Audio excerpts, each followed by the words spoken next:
Our efforts to address the issue of corruption include A. You may like to hear this.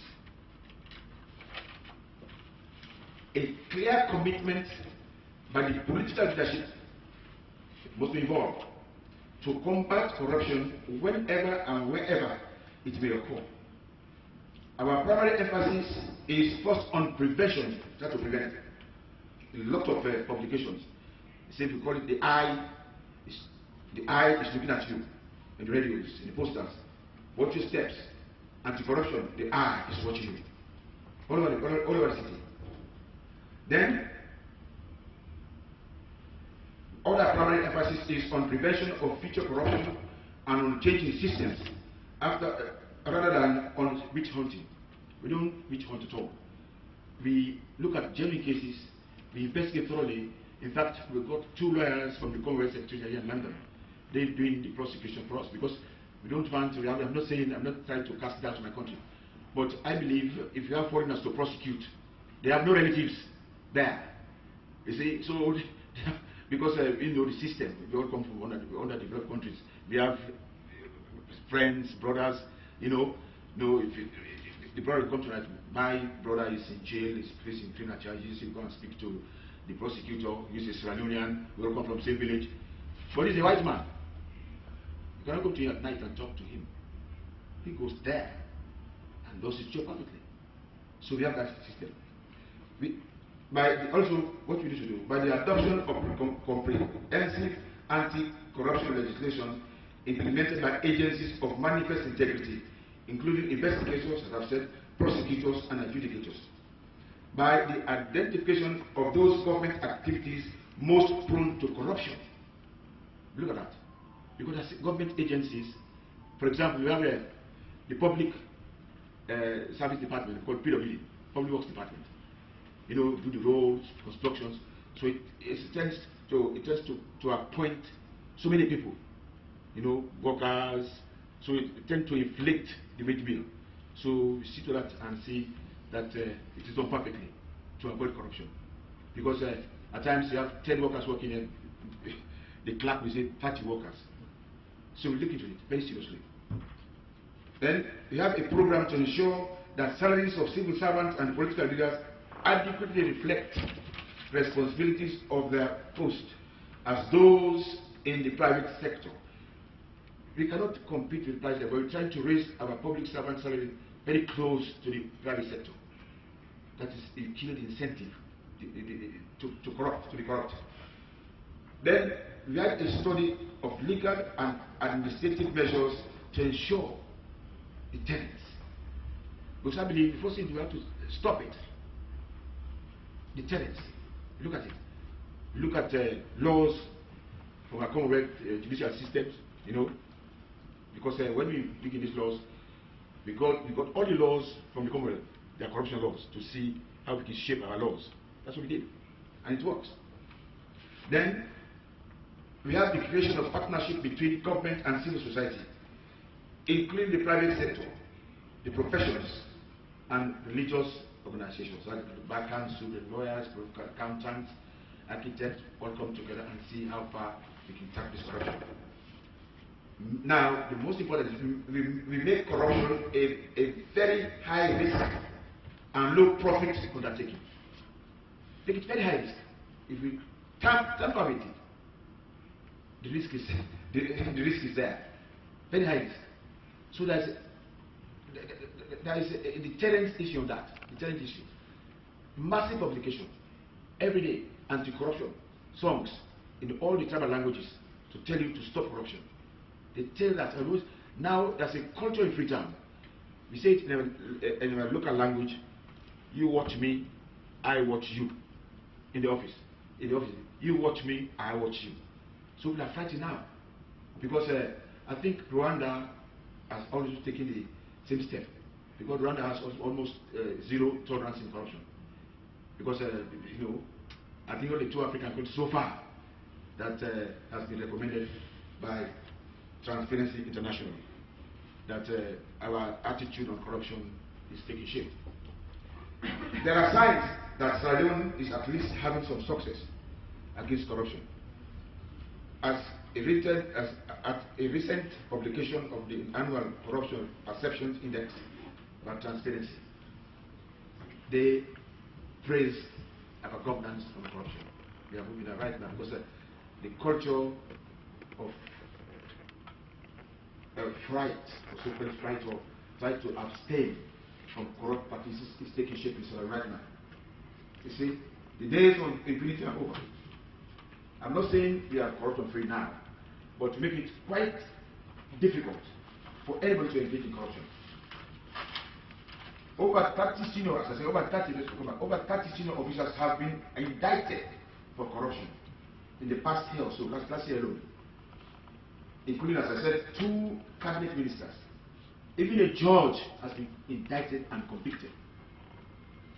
And the heads of the post office, the National Broadcasting Service, these are senior key positions. They have been indicted and convicted. As I'm speaking to you now, they are in jail. See? Nearly all these officials were convicted and forced to pay a hefty fine. You see what we do? We believe in our system, in our language, if you eat money, you deprive me. So why? I beg your leave for the time being. I will see you in the future again. And thank you very much indeed for attending this.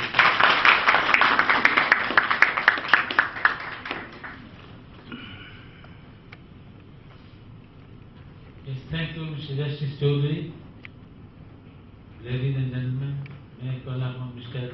Service Mehta to say a few words about the topic. 5 minutes.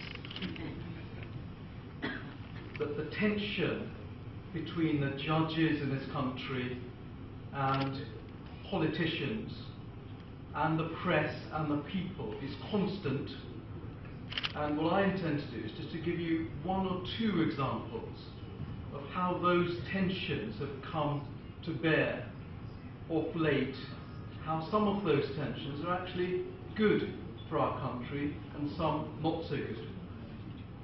First example, the developing law on privacy. This is an area that slowly developed over the last 20 years, largely quietly and occasionally resulting in volcanic eruptions occasionally. The latest eruption has been that of the super injunction.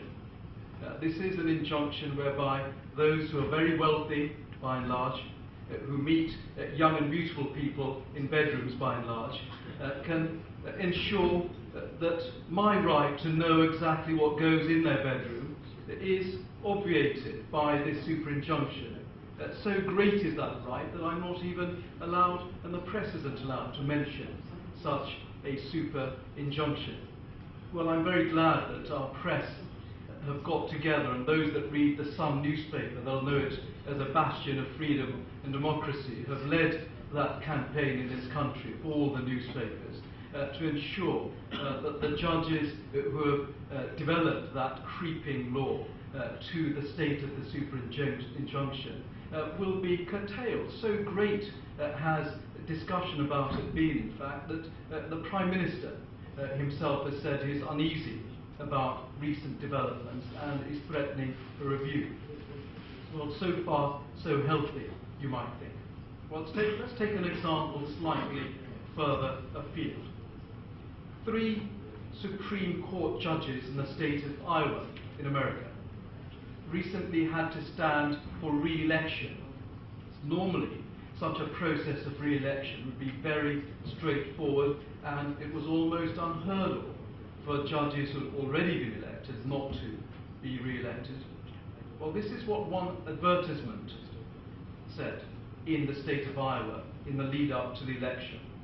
Liberal, out-of-control judges ignoring our traditional values and legislating from the bench. And this was one of the more polite, highly paid advertisements. As a result of this very expensive campaign, mainly by the right-wing press in Iowa, these 3 Supreme Court judges of the Iowa Supreme Court were not re-elected. And the reason for that campaign was that they had the temerity, about a year ago, to declare that the Iowan statute that said marriage can only be between a man and woman was wrong, and that it should be more widely interpreted. Now, whether one accepts that view or not, the problem is, though, that the decisions and the way that the press has behaved, particularly funded by small parties, has politicised the judiciary, certainly in that state. Well, what about closer to home? What has our Prime Minister and our Home Secretary, what do they have to say about judges? Well, they've been greatly exercised of late. There were headlines in the newspapers with the Prime Minister apparently seething that Strasbourg, judges in Strasbourg, had said that in fact our prisoners, serving prisoners, should have the right to vote. We won't have any of that, said our Prime Minister. We will not allow judges in Strasbourg to tell us what we will do. We will tell our judges what to do. No, he didn't say that, but that's what he may well have meant. Another clash between the Cabinet and our judges. When fairly recently there was a ruling by our courts that said, you may think fairly reasonably, that those who are required to sign on to a particular register for life, in fact, should have the right to appeal a decision made possibly many years ago that these people have to sign on to the register.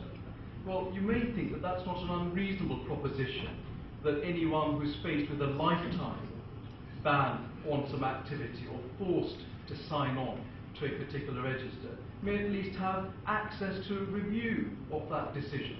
No, said the Home Secretary and the Prime Minister, it's an appalling decision and we will review it. How dare the judges allow paedophiles and rapists to have such a right of review of their sentence? And so it goes on. The burden of what I'm saying is really this, that from as far back as Chief Justice Coke, who said that it is the right of every court to strike down an act of Parliament if it is unfair and unreasonable, when he was himself much criticised, to our present day Lord Chief Justice, who recently has complained about over-legislation, who's recently complained about a bill going through Parliament that may well give ministers the power to abolish quasi-judicial bodies. Well, the effect of all of that is that there has always been a tension between our judges and between our politicians. There has always been a tension between judges and the media. There's always been some tension, occasionally, between judges and the people that they sit in judgment of. And it's not necessarily all a bad thing. I'm very grateful to be allowed to speak in the presence of a number of distinguished judges here. It's only right that those who sit in judgment should occasionally work the press up into a lather. It's only right that judges should occasionally be the subject of adverse comment from a Prime Minister and occasionally be a thorn in the side of a Home Secretary or a Minister of State. If the Home Secretary is not occasionally threatening to cut you, the judge, down to size, then you may want to ask yourself as a judge the question, are you occasionally only doing your job? Thank you very much.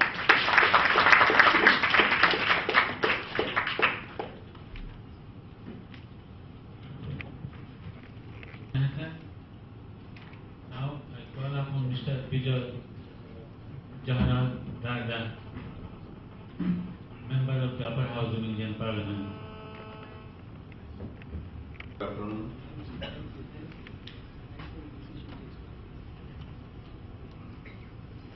This afternoon session, the chairman of the speaker, Justice Hussain, Chief Justice of Bangladesh,